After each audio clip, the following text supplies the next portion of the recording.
अस्सलाम वालेकुम। कैसे हैं आप सब? आई होप कि आप सब ठीक ठाक होंगे। तो सर्दियों का मौसम है और गाजर की सब्ज़ी ना बने ये तो हो नहीं सकता। और यही मौसम है जिसमें ये गाजर की सब्ज़ी बहुत मज़े की लगती है। तो चलें शुरू करते हैं। देगची में ऑयल डाला है। ऑयल के गर्म होते ही एक दरमियाने साइज़ का प्याज काट लें और इसको ऑयल में शामिल कर देते हैं। अब इसमें हम डालेंगे हरी मिर्ची। हरी मिर्ची का टेस्ट गाजर के सालन में बहुत मज़े का आता है। ये प्याज ब्राउन होते ही अगर आप इसमें डाल देंगे तो इसमें कड़वाहट नहीं होगी और ना तीखापन, सिर्फ एक फ्लेवर सा आ जाता है बीच में, खुशबू मिर्ची की। हरी मिर्ची में विटामिन सी होता है और ये बहुत अच्छा रहता है कि इसे हम सब्ज़ी में ज़्यादा से ज़्यादा शामिल करें। लाल मिर्ची से बेहतर होती है ये। प्याज बस ब्राउन होने वाला है। अब हम इसमें डाल लेते हैं जीरा, हाफ चम्मच।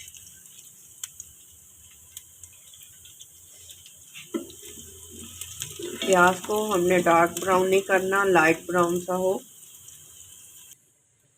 प्याज हमारे लाइट ब्राउन हो गए।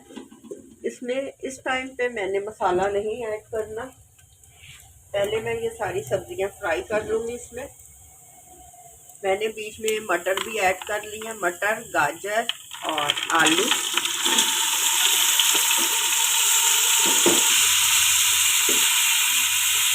थोड़ा सा फ्राई करने के बाद अब हम इसमें मसाले डालेंगे। सबसे पहले मैं इसमें डालूंगी नमक हस्बे जायका, कुटी हुई लाल मिर्च पाउडर हाफ चम्मच दड़ा मिर्च, हाफ चम्मच कुटी हुई लाल मिर्च, और ये मैंने इसमें डाली हल्दी हाफ चम्मच से कम।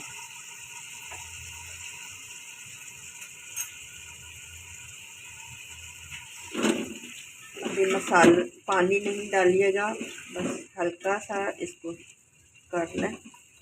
साथ इसमें एक बड़ी हरी मिर्ची काट के डालें, बड़े पीस इस तरह से कर लें।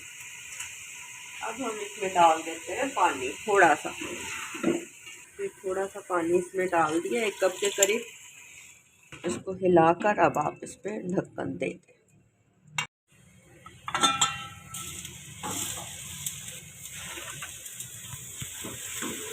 ये देखिए गाजर तैयार होने वाली है और तकरीबन हाफ कुक हुई है। थोड़ी देर और थोड़ा सा भी पानी है। इस टाइम पे हम इसमें डालेंगे मेथी।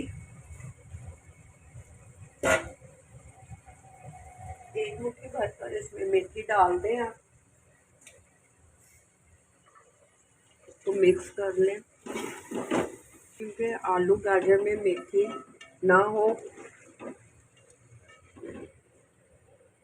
फ्लेम कम करके अब इससे बंद कर दें थोड़ी देर, ताकि मेथी भी नरम हो जाए। सब्ज़ी बिल्कुल रेडी हो चुकी है। अब हम इसमें को निकाल लेते हैं। इसमें डालूंगी मैं हरा धनिया,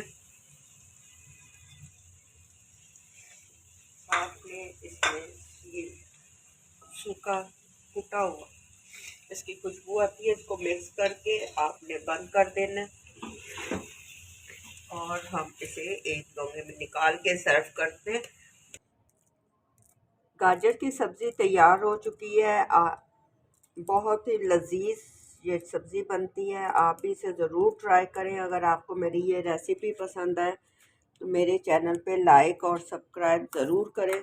अपनी दुआओं में याद रखें। इंशाल्लाह नई रेसिपी के साथ फिर मिलते हैं।